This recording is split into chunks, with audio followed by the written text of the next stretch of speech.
بسم اللہ الرحمن الرحیم.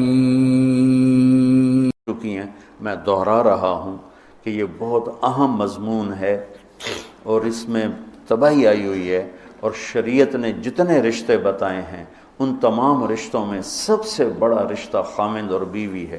والدین کا بھی اتنا اہمیت قرآن نے نہیں بیان کی، بہن بھائیوں کی اتنی اہمیت بیان نہیں کی کہ والدین کے لیے چند آیات، بہن بھائیوں کے لیے چند آیات، باقی رشتوں کے لیے چند آیات، اور خامند بیوی کے لیے سینکڑوں آیات ہیں. سینکڑوں قرآن بھرا پڑا ہے کہ یہ رشتہ بچ جائے، چونکہ باقی رشتے ٹوٹتے نہیں، یہ ٹوٹ جاتا ہے. میرا باپ سے رشتہ، میری اطاعت اور فرمان برداری ہو یا نافرمانی ہو، میں اپنے باپ کا بیٹا ہوں. میں اپنی ماں کو تنگ کرتا ہوں یا خوش رکھتا ہوں، میں اپنی ماں کا بیٹا ہوں، یہ رشتہ نہیں ٹوٹتا. میری بھائی سے لڑائی ہے یا صلح ہے، یہ رشتہ نہیں ٹوٹتا. لیکن خامند بیوی کا رشتہ ٹوٹ جاتا ہے، ایک بول پہ ٹوٹ جاتا ہے. تو ایک بات رہ گئی تھی کہ لباس آدمی اپنی پسند کا خریدتا ہے.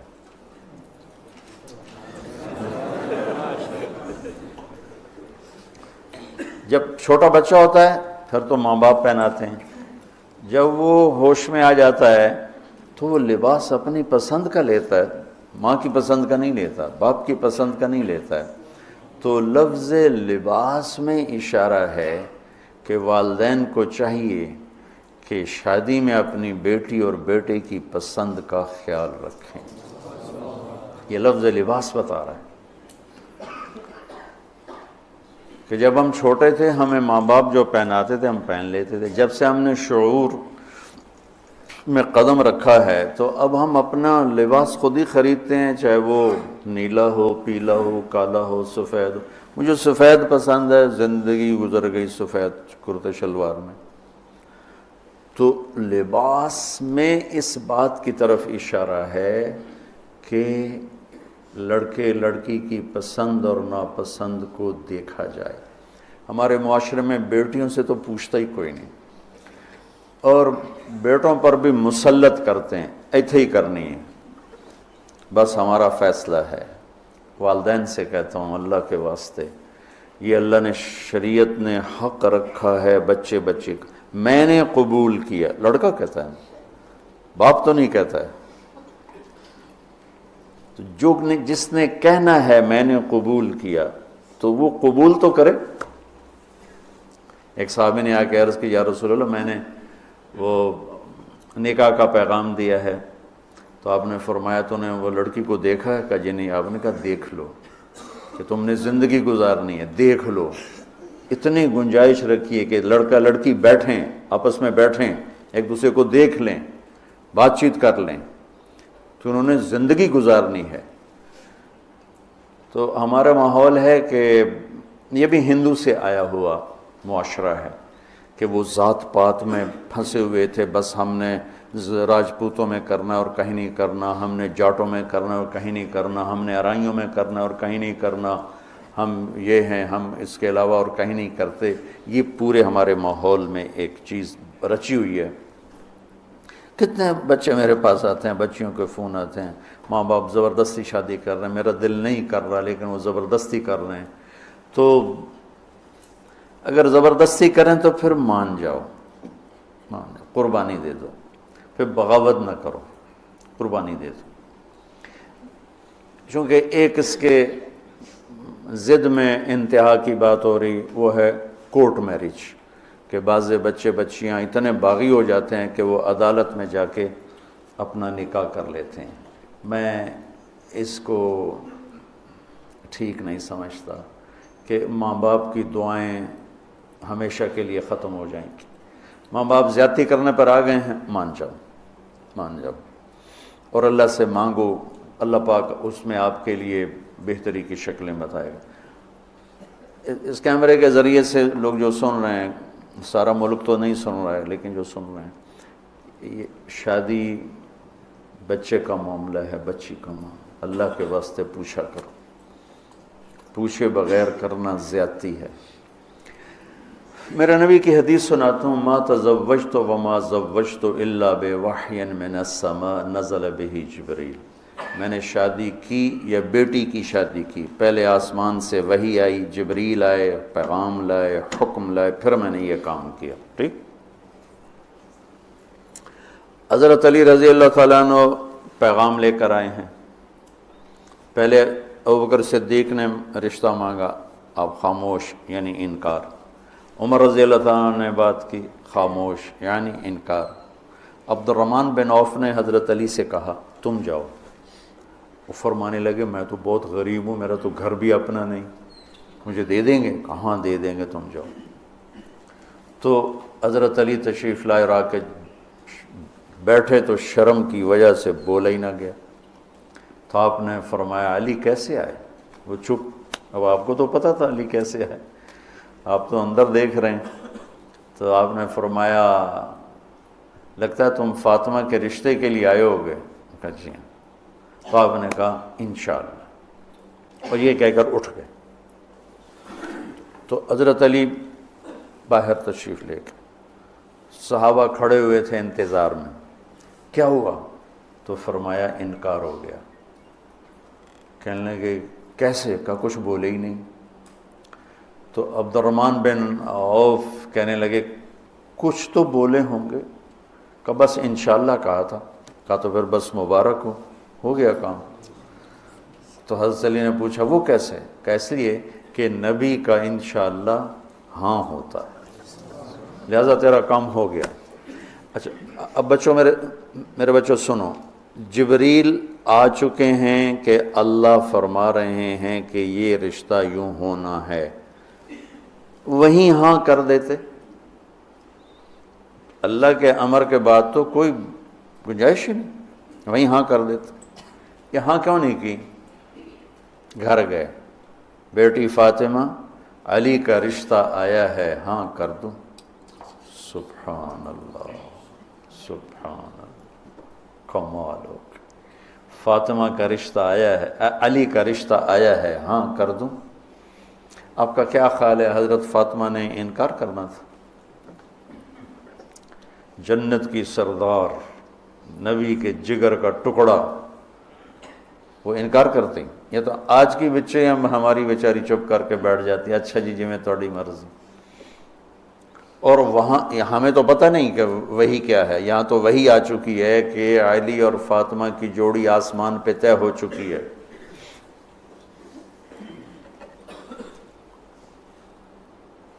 حضرت فاطمہ رضی اللہ تعالیٰ عنہ کے اقرار کے بعد آپ باہر تشریف لائے۔ وہیں اقرار کیوں نہیں کیا؟ ہمیں سبق دینا تھا کہ آسمان سے وحی بھی آئی ہو تو بھی بیٹی سے پوچھو۔ سبحان اللہ، سبحان اللہ، سبحان اللہ۔ آپ نے کہا علی بلاؤ لوگوں کو، تو وہ اس وقت مسجد بھر گئی ساری۔ تو آپ نے سامنے بٹھایا اور خود ممبر پہ کھڑے ہوئے اور فرمایا کہ لوگوں میرے پاس جبریل یہ پیغام لے کر آئے ہیں کہ میں اپنی بیٹی فاطمہ کا نکاح علی کے ساتھ کر دوں۔ پھر آپ نے خطبہ پڑھ کے فرمایا کہ علی میں نے 400 درہم کے عوض فاطمہ بنت محمد کو تیرے نکاح میں دیا، تو نے قبول کیا؟ تو انہوں نے کہا قبل، تو میں نے قبول کیا اور سجدے میں چلے گئے اور زور سے دعا مانگی، رب اوزعنی ان اشکر نعمتک التی انعمت علی وعلی والدی وان اعمل صالحا ترضاہ واصلح لی فی ذریتی انی تبت الیک وانی من المسلمین۔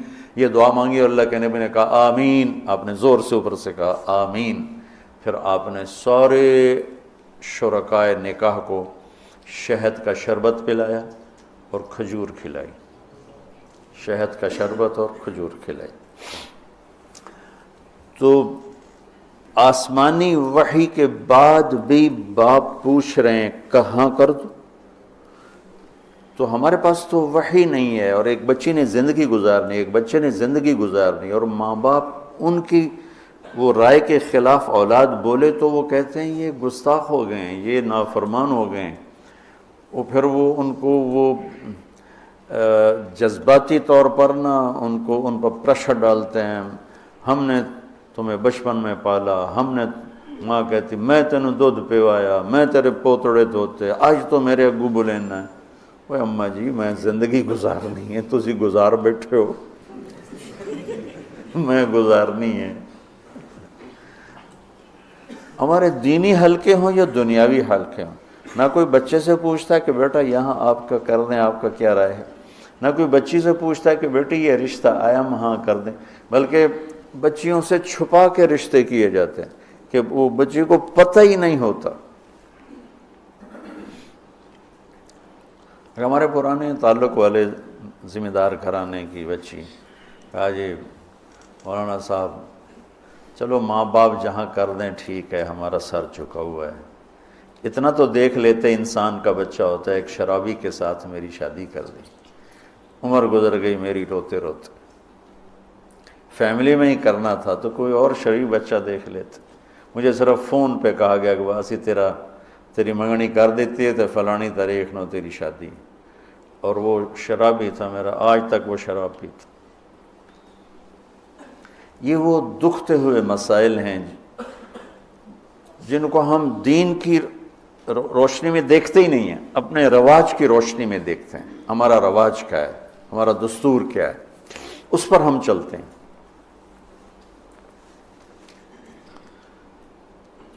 تو میرے نبی نے ہم عمر سے شادی کی، سودا،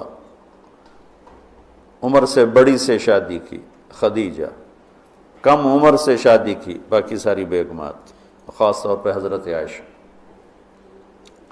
مطلقہ سے شادی کی زینب، بیوہ سے شادی کی خدیجہ، حفصہ، کماری سے شادی کی عائشہ رضی اللہ تعالیٰ عنہ، مالدار سے شادی کی خدیجہ، غریب سے شادی کی جویریہ، باندی ہو کر آئی ہیں، ہمسر سے برابری میں شادی کی ام سلمہ، ام حبیبہ، اپنے خاندان میں شادی کی عائشہ، ام حبیبہ، ام سلمہ، یہ حفصہ، یہ قریش ہیں۔ خاندان سے باہر قوم میں شادی کی جویریہ، میمونہ، قوم سے بھی باہر یہود میں شادی کی صفیہ رضی اللہ تعالیٰ عنہ۔ یہ کتنی نسبتیں ایک عورت کی بن سکتی ہیں، ان سب میں میرے نبی نے شادی کی۔ اور آپ حیران ہوں گے، اپنی 3 بیٹیاں بنو امیہ کو دیں جن کے ساتھ جانی دشمنی، ابو العاص کو حضرت زینب، ابو العاص بن ربیع بن امیہ بن حرب، اور عثمان بن عفان بنو امیہ، تو پہلے حضرت رقیہ کا کیا، پھر ام کلثوم کا کیا، اور علی اپنے گھر کے تھے، خاندان کے تھے، تو ایک فاطمہ کا رشتہ ان کے ساتھ کیا۔ اور حضرت عثمان کے نکاح میں جب حضرت ام کلثوم کا بھی انتقال ہوا تو آپ نے فرمایا میری 100 بیٹیاں ہوتی اور اس طرح مرتی، 100 کی 100 عثمان کے نکاح میں دیتی۔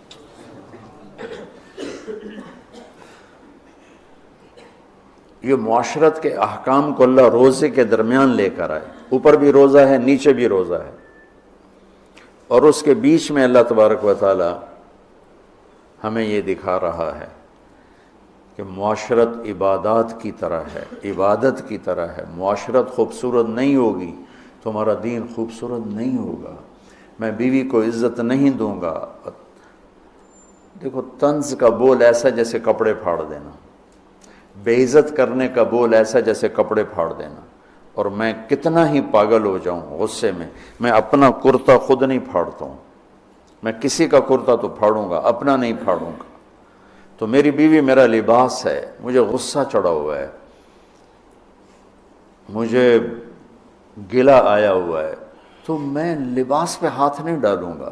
یہ میں کیا کہہ رہا ہوں کہ میں بیوی کی دل شکنی نہیں کروں گا، بیوی خاوند کی دل شکنی نہیں کرے گی، برداشت کریں گے، تب جا کر یہ رشتہ خوبصورت ہوگا۔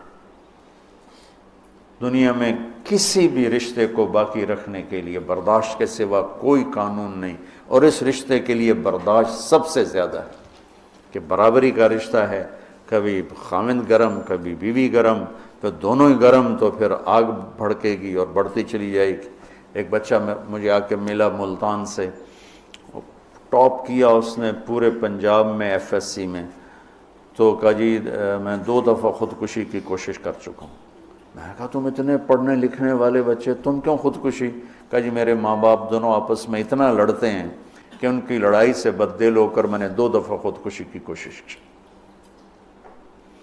تو میرے نبی نے 11 گھر آباد کر کے ہمیں زندگی سکھائی ہے کہ اس خوبصورت رشتے کو کیسے نبھانا ہے۔